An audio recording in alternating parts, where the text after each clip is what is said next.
ಈಗ ನಮ್ಮ ಜೊತೆ ಮಾತನಾಡೋದಕ್ಕೆ ಕನ್ನಡಪ್ರಭದ ಪುರವಣಿ ಸಂಪಾದಕರಾದ ಜೋಗಿ ಅವರು ದೂರವಾಣಿ ಸಂಪರ್ಕದಲ್ಲಿದ್ದಾರೆ. ಸರ್ ನಮಸ್ಕಾರ. ನಮಸ್ಕಾರ. ಹೇಳಿ ಸರ್, ಅಪರ್ಣ ಅವರು ಕನ್ನಡ ಅಂದ್ರೆ ಅಪರ್ಣ ಅಂದ್ರೆ ಕನ್ನಡ ಅನ್ನೋ ತರ ಇತ್ತು ಅವರ ಭಾಷಾ ಶೈಲಿ, ಅದೆಲ್ಲವನ್ನು ಕೂಡ ನಾವು ನೋಡಿ ಬೆಳೆದಂಥವರು. ಇಂಥ ಸಂದರ್ಭದಲ್ಲಿ ಹೇಗೆ ನೆನಪು ಮಾಡ್ಕೋತೀರಾ ಅವ್ರನ್ನ? ಅಪರ್ಣ ಅವರಿಗೂ ನಮ್ಮ ಕನ್ನಡಪ್ರಭಕ್ಕೂ ನಮ್ಮ ಸಂಸ್ಥೆಗೂ ಬಹಳ ಹತ್ತಿರದ ಸಂಬಂಧ ಇದೆ. ಎಸ್. ಮುಖ್ಯವಾಗಿ ಅವ್ರ ತಂದೆ ನಾರಾಯಣಸ್ವಾಮಿ ಅವರು ಕನ್ನಡಪ್ರಭದಲ್ಲೇ ಪುರವಣಿ ಸಂಪಾದಕರಾಗಿದ್ರು, ಸಿನಿಮಾ ರಿಪೋರ್ಟರ್ ಆಗಿದ್ರು. ಓಕೆ. ಎಲ್ಲಾ ಸಿನಿಮಾ ಕಾರ್ಯಕ್ರಮಗಳಿಗೆ ಬರ್ತಾ ಇದ್ರು. ಮಲ್ಲೇಶ್ವರಂ ಅಲ್ಲಿ ಲಿಂಕ್ ರೋಡ್ ಅಲ್ಲಿ ಅವ್ರ ಮನೆ ಇತ್ತು. ಓಕೆ. ಆ ಲಿಂಕ್ ರೋಡ್ ನ ಮನೆಯಲ್ಲಿ ನಾವು ಅವ್ರನ್ನ ನೋಡ್ಲಿಕ್ಕೆ ಹೋದಾಗ ಅಪರ್ಣ ಆ ಮನೆಯಲ್ಲಿ ಇರ್ತಾ ಇದ್ರು ತಂದೆ ಜೊತೆ.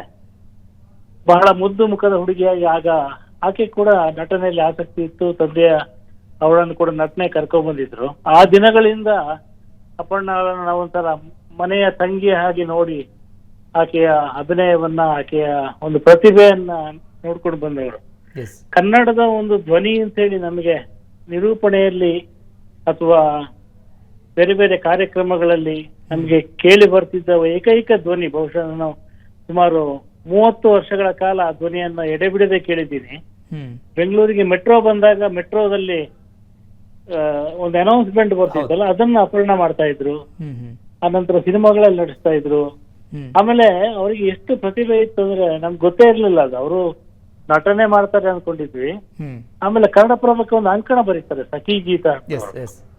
ಆ ಸಖಿ ಗೀತ ಅದರಲ್ಲೂ ಕೂಡ ಮುಖ್ಯವಾಗಿ ಕನ್ನಡದ ಬಗ್ಗೆ, ಕನ್ನಡಕ್ಕೆ ಏನೇನು ಕೆಲಸಗಳಾಗಬೇಕು, ಆಮೇಲೆ ಕನ್ನಡದ ಮಾತುಗಳನ್ನ ಆಡುವವರು ಹೇಗೆ ತಮ್ಮ ಧ್ವನಿಯನ್ನ ರೂಪಿಸ್ಕೊಳ್ಬೇಕು, ಹೊಸ ಆಂಕರ್ಗಳಿಗೆ ಒಂದು ಪಾಠ ಮಾಡೋ ತರ ಒಂದಷ್ಟು ಅಂಕಣಗಳನ್ನ ಬರೆದ್ರು.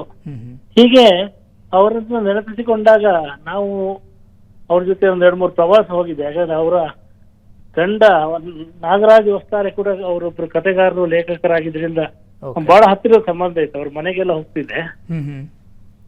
ಅವರು ಬಹಳ ತಾನು ಕೂಡ ಲೇಖಕಿಯಾಗಿದ್ದು, ನಟಿಯಾಗಿದ್ದು, ನಿರೂಪಕಿಯಾಗಿದ್ದು, ಇಡೀ ದಿನ ಬಹಳ ಚುರುಕಾಗಿದ್ದಂತ ವ್ಯಕ್ತಿ. ನನಗೆ ಆಶ್ಚರ್ಯಕರವಾಗಿತ್ತು ಅಂದ್ರೆ ಅವರು ಬಿಗ್ ಬಾಸ್ಗೆ ಹೋದಾಗ, ಬಿಗ್ ಬಾಸ್ಗೆ ಹೋದ್ರು. ಅದಾದ ನಂತರ ಅಲ್ಲಿಂದ ಬಂದ ನಂತರ ಮಜಾ ಟಾಕೀಸಲ್ಲಿ ಕಾಣಿಸ್ಕೊಂಡ್ರು. ಹಿಂಗೆ ಬಹುಮುಖ ವ್ಯಕ್ತಿತ್ವದ ಒಂದು ಅಪರ್ಣ ಅವರ ಈ ಕಣ್ಮರೆ ಇದೆಯಲ್ಲ, ಬಹಳ ಒಂದು ಶಾಕಿಂಗ್ ನ್ಯೂಸ್ ಇದು. ಇದನ್ನ ನಮಗೆ ಸಹಿಸ್ಕೊಳಕ್ ಆಗಲ್ಲ. ಅವರು ಒಂದು ಲಾಯರ್ ಪಾತ್ರ ಮಾಡ್ತಾ ಇದ್ರು. ನಮ್ಮ ಸೀತಾರಾಮ್ ಅವರ ಸೀರಿಯಲ್ ಮುಕ್ತದಲ್ಲಿ ಮಾಡ್ತಿದ್ರು, ಮುಕ್ತದಲ್ಲಿ ಮಾಡ್ತಾ ಇದ್ರು. ಎಲ್ಲ ಅವರು 2-3 ಸೀರಿಯಲ್ ಅಲ್ಲಿ ಮಾಡ್ತಾ ಇದ್ರು.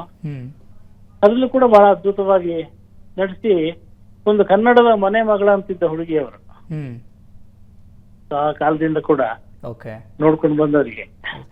ಜೋಗಿ ಸರ್, ಅಪರ್ಣ ಅವ್ರನ್ನ ತುಂಬಾ ಹತ್ತಿರದಿಂದ ನೀವು ನೋಡಿರೋದ್ರಿಂದ ಅವರ ಜೀವನೋತ್ಸಾಹ ಯಾವ ರೀತಿಯಾಗಿ ಇರ್ತಾ ಇತ್ತು? ಈ ಕ್ಯಾನ್ಸರ್ ಕಾಯಿಲೆ ಇದೆ ಅಂತ ಗೊತ್ತಿದ್ರು ಕೂಡ ಯಾವ ರೀತಿಯಾಗಿ ಅವರು ಅದನ್ನ ಹ್ಯಾಂಡಲ್ ಮಾಡ್ತಾ ಇದ್ರು? ಯಾವಾಗ್ಲೂ ನಾವು ನೋಡ್ತಾ ಇದ್ವಿ ನಗುಮುಖದಿಂದ ಇರ್ತಾ ಇದ್ರು, ಬಟ್ ಕೆಲವಷ್ಟು ಮಾಹಿತಿ ಪ್ರಕಾರ ಅವ್ರಿಗೆ ಡಿಪ್ರೆಷನ್ ಅಲ್ಲಿ ಇರ್ತಾ ಇದ್ರು ಅಂತ ಕೇಳ್ಪಟ್ವಿ. ಪ್ರಕಾರ ಹೇಗೆ? ಅವ್ರಿಗೆ ಡಿಪ್ರೆಷನ್ ಆಗೋ ಸಾಧ್ಯತೆನೇ ಇಲ್ಲ. ಯಾಕಂದ್ರೆ ಅವ್ರಿಗೆ ಈ ಕಾಯಿಲೆ ಇತ್ತು ಅಂತ ಎಷ್ಟೋ ಮಂದಿ ಗೊತ್ತೇ ಇರ್ಲಿಲ್ಲ. ಅಂದ್ರೆ ಅವರ ಆಪ್ತ ಬಳಗದ ಒಂದು ಕೆಲವು ಮಂದಿಗೆ ಬಿಟ್ರೆ ಅವ್ರ ಜಗತ್ತಿಗೆ ತೋರಿಸ್ಕೊಳ್ಳೇ ಇಲ್ಲ ಅಂತ. ನನಗೆ ನೋವಿದೆ ಅಂತ ಯಾರಿಗೂ ಹೇಳ್ಕೊಳ್ಳಿಲ್ಲ, ತಮ್ಮ ಕಾಯಿಲೆ ಇರೋ ವಿಚಾರವನ್ನು ಹೇಳ್ಕೊಂಡಿಲ್ಲ. ಯಾರೇ ಫೋನ್ ಮಾಡಿದ್ರು ನಗನಗ್ತಾ ಮಾತಾಡ್ತಾ ಇದ್ರು. ನಾನು ಕೆಲವು ತಿಂಗಳ ಹಿಂದೆ ಅವರನ್ನ ಒಂದು ಪುಸ್ತಕ ಬಿಡುಗಡೆ ಕಾರ್ಯಕ್ರಮಕ್ಕೆ ಆಹ್ವಾನಿಸಿದ್ದೆ. ಆಗ ಅವ್ರು ಬರ್ಲಿಕ್ಕೆ ಆಗೋದಿಲ್ಲ ಅಂತ ಹೇಳಿ ತಪ್ಪಿಸ್ಕೊಂಡಿದ್ರೆ ಈ ಕಾರಣವನ್ನು ಹೇಳಿರ್ಲಿಲ್ಲ ನನಗೆ. ಅವ್ರ ಆಪ್ತ ಬಳಗಕ್ಕೆ ಕೂಡ ಅವರು ತನಗೆ ಹುಷಾರಿಲ್ಲ ಅಂತ ಹೇಳಿರ್ಲಿಲ್ಲ, ಅವ್ರ ಗಂಡ ಆಗಿ ಹೇಳಿರ್ಲಿಲ್ಲ. ಅವರೊಂದು ಅನುಕಂಪವನ್ನ ಬಯಸುವಂತ ವ್ಯಕ್ತಿಯಾಗಿ ತನಗೆ ಬಂದಿರುವ ಕಾಯಿಲೆಯನ್ನು ರಹಸ್ಯವಾಗಿಟ್ಟು ಅದನ್ನ ಬಹಳ ಘನತೆಯಿಂದ ಸ್ವೀಕಾರ ಮಾಡಿದ್ದಾರೆ ಅಂತ ಅನ್ಸುತ್ತೆ. ಅವರು ಆಗ್ಲಿ ಅವರ ಮನೆಯವರಾಗ್ಲಿ ಇದನ್ನ ಎಲ್ಲೂ ಕೂಡ ಹೇಳ್ಕೊಂಡು ಬರ್ಲಿಲ್ಲ. ಹಂಗಾಗಿ ಅವ್ರು ಡಿಪ್ರೆಷನ್ ಇದ್ರು ಅಂತ ನನಗೆ ಅನ್ಸಲ್ಲ. ಇವತ್ತು ಬೆಳಿಗ್ಗೆ ಅವ್ರ ಪತಿ ಒಂದು ಪದ್ಯ ಬರೆದಿದ್ದಾರೆ ಫೇಸ್ಬುಕ್ ಅಲ್ಲಿ. ಅದನ್ನ ನೋಡಿದಾಗ ನಮ್ಗೆ ಅನ್ನಿಸ್ತು ಇದು ಬಹುಶಃ ಅವರ ಕೊನೆಯ ಗಳಿಗೆಗಳು ಸಮೀಪಿಸಿದೆ ಅಂತ ಪದ್ಯದ ಮೂಲಕ ನಮಗೆ ಗೊತ್ತಾಗ್ತಿತ್ತು ಅಂತ. ಸರ್, ಅಪರ್ಣ ಅವರು ಇಡೀ ಕರ್ನಾಟಕದ ಮೂಲೆ ಮೂಲೆಯಲ್ಲಿ ಕೂಡ ಗೊತ್ತು, ಪ್ರತಿಯೊಬ್ಬರಿಗೂ ಕೂಡ ಗೊತ್ತು. ಅವರ ಧ್ವನಿ ಕೇಳಿದ ತಕ್ಷಣ ಇದು ಅಪರ್ಣ ಅವರ ಧ್ವನಿ ಅಂತಾನೆ ಹೇಳ್ತಾರೆ ಎಲ್ಲರೂ ಕೂಡ. ಅವರ ಒಂದು ವ್ಯಕ್ತಿತ್ವ ಯಾವ ರೀತಿಯಾಗಿ ನಿಲ್ಲುತ್ತೆ? ಯಾಕಂದ್ರೆ ಅವರ ಹತ್ರ ಯಾವುದೇ ರೀತಿಯಾದಂಥ ಅಹಂ ಇರಲಿಲ್ಲ. ನಾನು ಎಷ್ಟೇ ದೊಡ್ಡ ಮಟ್ಟಕ್ಕೆ ಬೆಳೆದಿನಂದ್ರೂ ಕೂಡ ಅಲ್ಲ, ಅವರು ಒಂದು ಸರಳವಾಗಿದ್ರು. ಆಮೇಲೆ ಅವರ ಮುಖ್ಯವಾದ ಶಕ್ತಿ ಏನಂದ್ರೆ ಅವರ ನಿರೂಪಣೆಯ ಧ್ವನಿಯಲ್ಲಿ ಹ್ಮ್ ಒಂದು ಕನ್ನಡತನವನ್ನ ಬೆರೆಸ್ತಾ ಇದ್ರು, ಒಂದು ವಿಚಾರಗಳ ಏನ್ ಹೇಳಬೇಕು ಆ ವಿಚಾರವನ್ನು ಹೇಳ್ತಾ ಇದ್ರು. ಹ್ಮ್ ಆಮೇಲೆ ಅದನ್ನ ಬಹಳ ಪೊಯಿಟಿಕ್ ಆಗಿ ಹೇಳ್ತಾ ಇದ್ರು. ಅಂದ್ರೆ ಅವರ ಮಾತಲ್ಲಿ ಒಂದು ಕಾವ್ಯಾತ್ಮಕತೆ ಇತ್ತು. ಅಂದ್ರೆ ಕನ್ನಡದ ಒಂದು ಶಕ್ತಿ ಏನಿದೆಯಲ್ಲ, ಹ್ಮ್ ಹ್ಮ್ ಕನ್ನಡದಲ್ಲಿರುವಂತ ರೂಪಕ ಕಾವ್ಯ ಎಲ್ಲ ಅವರ ನಿರೂಪಣೆಯಲ್ಲಿ ಬರ್ತಾ ಇತ್ತು. ಆಮೇಲೆ ಒಂದೊಂದು ನಿರೂಪಣೆ ಕೂಡ ಅವರು ಬಹಳ ಸಿದ್ಧತೆಗಳನ್ನ ಮಾಡ್ಕೊಳ್ತಾ ಇದ್ರು ಅಂತ. ಹ್ಮ್ ಹ್ಮ್ ಹ್ಮ್ ಒಂದ್ಸಲ ಅವರು ರವಿ ಬೆಳಗೆರೆ ಅವರ ಜೊತೆ ಎದೆ ತುಂಬಿ ಹಾಡಿದನು ಈ ತರದ ಕಾರ್ಯಕ್ರಮಗಳಲ್ಲಿ ಒಂದು ಭಾಗವಹಿಸಿದ್ ನೋಡಿದ್ದೀನಿ. ಓಕೆ ಅದಕ್ಕೆ ಅವರು ಬಹಳ ದಿನಗಟ್ಟಲೆ ಸಿದ್ಧತೆಯನ್ನು ಮಾಡ್ಕೊಂಡು ಯಾವ ಕೆಲಸವನ್ನು ಕೂಡ ಸಣ್ಣದು ಅಂತ ನೋಡ್ತಿರ್ಲಿಲ್ಲ. ಹ್ಮ್ ಆಮೇಲೆ ಯಾವುದು ಕೂಡ ಸಣ್ಣ ಊರು ಅಂತ ನೋಡ್ತಿರ್ಲಿಲ್ಲ, ಸಣ್ಣ ಕಾರ್ಯಕ್ರಮ ಅಂತ ನೋಡ್ತಿರ್ಲಿಲ್ಲ. ಹ್ಮ್ ಪ್ರತಿಯೊಂದು ಕಾರ್ಯಕ್ರಮಕ್ಕೂ ಹೋಗಿ ಓಕೆ ಬಹಳ ಸೌಜನ್ಯದಿಂದ ಪ್ರೀತಿಯಿಂದ ಭಾಗವಹಿಸಿಕೊಂಡು, ಅಂದ್ರೆ ಒಂದು ಜೀವನೋತ್ಸಾಹ ಇದ್ದಾಗ ಹ್ಮ್ ಹಣವನ್ನು ಮೀರಿ ನಾನು ಬಹಳ ಬೆಳೆದಿದ್ದೇನೆ ಅಂತ ಹೇಳುವ ಒಂದು ಹಮ್ಮನಿ ಮೀರಿದ ಒಂದು ಜೀವನೋತ್ಸವ ಇದ್ದಾಗ ಮಾತ್ರ ಇದು ಸಾಧ್ಯ ಆಗುತ್ತೆ. ಹ್ಮ್ ಅವರಲ್ಲಿ ಅಂತದನ್ನು ನಾನು ಬಹಳ ಕಂಡಿದ್ದೀನಿ.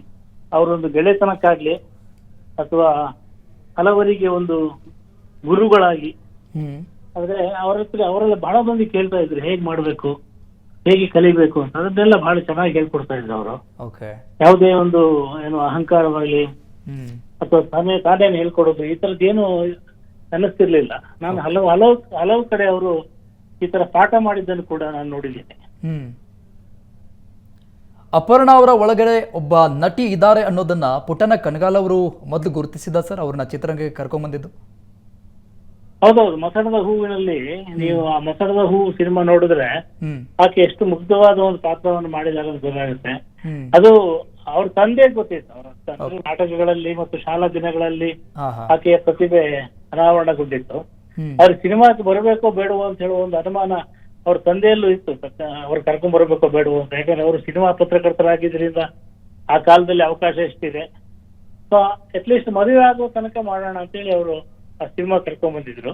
ಹ್ಮ್ ಸೊ ಹಾಗೆ ಒಂದು ಸಿನಿಮಾ ಮಾಡಿ ಮದುವೆಯಾಗಿ ಹೊರಟು ಹೋಗಿ ಮತ್ತೆ ವಾಪಸ್ ಬಂದ್ಮೇಲೆ ಮತ್ತೊಂದಷ್ಟು ಸಿನಿಮಾಗಳನ್ನು ಮಾಡಿದ್ರು. ಹ್ಮ್ ಆ ಸಿನಿಮಾಗಳು ಮಾಡ್ತಿದ್ದ ಹಾಗೆ ಸೀರಿಯಲ್ಗಳಲ್ಲಿ ಅವಕಾಶ ಬಂತು. ಹ್ಮ್ ಆಮೇಲೆ ಬಂದ ನಂತರ ಅವ್ರು ಪೂರ್ಣ ಪ್ರಮಾಣದಲ್ಲಿ ನಿರೂಪಣೆಯಲ್ಲಿ ತೊಡಗಿಸಿಕೊಂಡ್ರು. ಮತ್ತೆ ಅದೇ ಸಮಯಕ್ಕೆ ಎರಡು ಧ್ವನಿಗಳು, ಶಂಕರ್ ಪ್ರಕಾಶ್ ಮತ್ತೆ ಅಪರ್ಣಾ, ಈ ಎರಡು ಧ್ವನಿಗಳು ಕನ್ನಡದ ಒಂದು ರೀತಿಯ ಪರ್ಮನೆಂಟ್ ಧ್ವನಿಗಳ ತರ. ಅಂದ್ರೆ ಯಾವುದೇ ಕಾರ್ಯಕ್ರಮ ಇರಲಿ ಆ ಧ್ವನಿಗಳಲ್ಲಿ ಅದು ಮೂಡಿ ಬರಬೇಕು ಅಂತ ಹೇಳುವ ಹ್ಮ್ ಆಸೆಯನ್ನು ಹುಟ್ಟಿಸುವಂತೆ ಮಾತಾಡ್ತಿದ್ರು ಅವರು. ಎಸ್ ಎಸ್ ಸರ್, ಕನ್ನಡ ಸರ್ಕಾರಿಯ ಯಾವುದೇ ಕಾರ್ಯಕ್ರಮಗಳಾದ್ರೂ ಕೂಡ ಅಲ್ಲಿ ಅಪರ್ಣಾ ಅವರು ಇರ್ತಾ ಇದ್ರು, ಇರಲೇಬೇಕು ಅನ್ನೋ ತರ ಒಂದು ಸ್ಟೇಜ್ ಇತ್ತು. ಆದ್ರೆ ಈಗ ಅಪರ್ಣಾ ಅವರು ಇಲ್ಲ ಅನ್ನುವಂಥದ್ದು ನಿಜಕ್ಕೂ ಕೂಡ ತುಂಬಲಾರದಂತ ನಷ್ಟ ನಮಗೆಲ್ಲ. ಹಲವಾರು ಮಂದಿ ಆನಂತರ ಬಂದು ಆ ಕಾರ್ಯಕ್ರಮಗಳು ಮಾಡಿದ್ದಾರೆ. ಅಪರ್ಣಾ ಇದ್ದಾಗಲೇ ಕಳೆದ 5 ವರ್ಷಗಳಿಂದ ಅವರ ಕಾರ್ಯಕ್ರಮಗಳಲ್ಲಿ ಭಾಗವಹಿಸುವುದನ್ನು ಆಲ್ಮೋಸ್ಟ್ ಕಡಿಮೆ ಮಾಡಿದ್ರು. ಇಲ್ಲಿನ ಮುಖ್ಯಮಂತ್ರಿಗಳ ಕಾರ್ಯಕ್ರಮ ಅಥವಾ ಬಹಳ ದೊಡ್ಡ ಕಾರ್ಯಕ್ರಮಗಳು ನಡೆದಾಗ, ಅಂತಾರಾಷ್ಟ್ರೀಯ ಚಲನಚಿತ್ರೋತ್ಸವಗಳು ನಡೆದಾಗ ಅಥವಾ ರಾಷ್ಟ್ರೀಯ ಮಟ್ಟದ ಒಂದು ಕಾರ್ಯಕ್ರಮ ಆದಾಗ ಅಲ್ಲೆಲ್ಲ ಅಪರ್ಣಾ ಇರ್ತಾ ಇದ್ರು. ಅಪರ್ಣಾಗೆ ಒಂದು ಬಹಳ ದೊಡ್ಡ ಅವರ ಶಕ್ತಿ ಏನಂದ್ರೆ ಅವರಿಗೆ ಬಹಳ ಪತ್ರಕರ್ತರ ಮಗಳಾಗಿದ್ದರಿಂದ ಅದ್ಭುತವಾದ ರಾಜಕೀಯ ಪ್ರಜ್ಞೆ ಇತ್ತು, ಅದ್ಭುತವಾದ ಸಾಮಾಜಿಕ ಪ್ರಜ್ಞೆ ಇತ್ತು ಮತ್ತು ಸಾಂಸ್ಕೃತಿಕ ಪ್ರಜ್ಞೆ ಇತ್ತು. ಹೀಗಾಗಿ ಅವರು ಎಲ್ಲ ವಿಚಾರಗಳನ್ನು ಕನೆಕ್ಟ್ ಮಾಡಿಕೊಳ್ಳಿಕ್ಕೆ ಸಾಧ್ಯ ಇತ್ತು. ಅದು ಹೇಗೆ ಪತ್ರಕರ್ತ ಎಲ್ಲವನ್ನು ಕೂಡ ಗ್ರಹಿಸಿಕೊಂಡು ಮಾತಾಡ್ತಾರೋ ಆ ರೀತಿಯಲ್ಲಿ ಅವ್ರು ಹೇಳಿಕೊಟ್ಟದನ್ನ ಮಾತಾಡ್ತಿರ್ಲಿಲ್ಲ. ಅವ್ರಿಗೆ ತಕ್ಷಣಕ್ಕೆ ಇಂಪ್ರೂವ್ಮೆಂಟ್ಸ್ ಮಾಡೋದು, ಯಾರು ಬಂದ್ರೆ ಅವ್ರಿಗೆಲ್ಲ ಪರಿಚಯ ಇತ್ತು, ಎಲ್ಲ ವ್ಯಕ್ತಿಗಳ ವೈಯಕ್ತಿಕ ಪರಿಚಯ ಇತ್ತು, ವೈಯಕ್ತಿಕ ವಿವರಗಳು ಗೊತ್ತಿದ್ವು. ಹೀಗಾಗಿ ಕಾರ್ಯಕ್ರಮಗಳಲ್ಲಿ ಯಾರು ಅಭ್ಯಾಸರಾಗಿ ಬಂದ್ರೆ ಕೂಡ ಅವ್ರು ತಕ್ಷಣ ಹೇಳಲಿಕ್ಕೆ ಸಾಧ್ಯ ಇತ್ತು. ಅವರಿಗೆ ಅವ್ರ ಬಗ್ಗೆ ವಿವರಗಳನ್ನು ಹೇಳೋದು ಬಹಳ ಸುಲಭ ಇತ್ತು.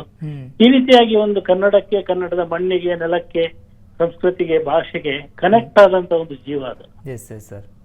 ಸರ್, ಅಚ್ಚುಕಟ್ಟಾಗಿ ಕನ್ನಡವನ್ನ ಮಾತಾಡೋದಂದ್ರೆ ಅಪರ್ಣಾ ಅವರು, ಅದೆಲ್ಲ ಹೇಗೆ ಸಾಧ್ಯ ಆಯ್ತು? ಅಪರ್ಣಾ ಒಬ್ಬರಿಂದ ಯಾಕಾಯ್ತು? ಅದರಿಂದ ಯಾವ ರೀತಿಯಾಗಿ ಅವರ ರಿಹರ್ಸಲ್ಗಳು ಇರ್ತಾ ಇತ್ತು ಸರ್?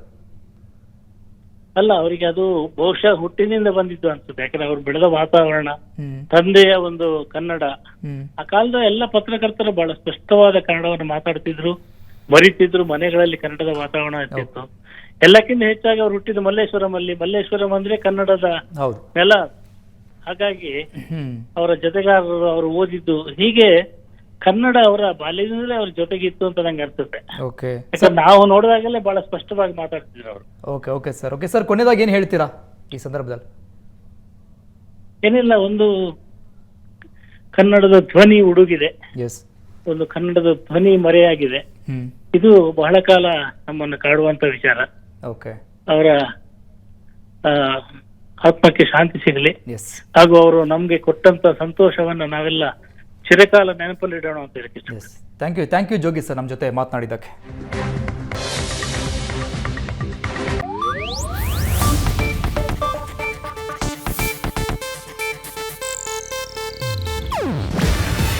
ಇದು ಏಷ್ಯಾನೆಟ್ ನ್ಯೂಸ್ ನೆಟ್ವರ್ಕ್ ಪ್ರಸ್ತುತಿ. ನೀವು ನೋಡ್ತಿದ್ದೀರಾ ಏಷ್ಯಾನೆಟ್ ಸುವರ್ಣ ನ್ಯೂಸ್.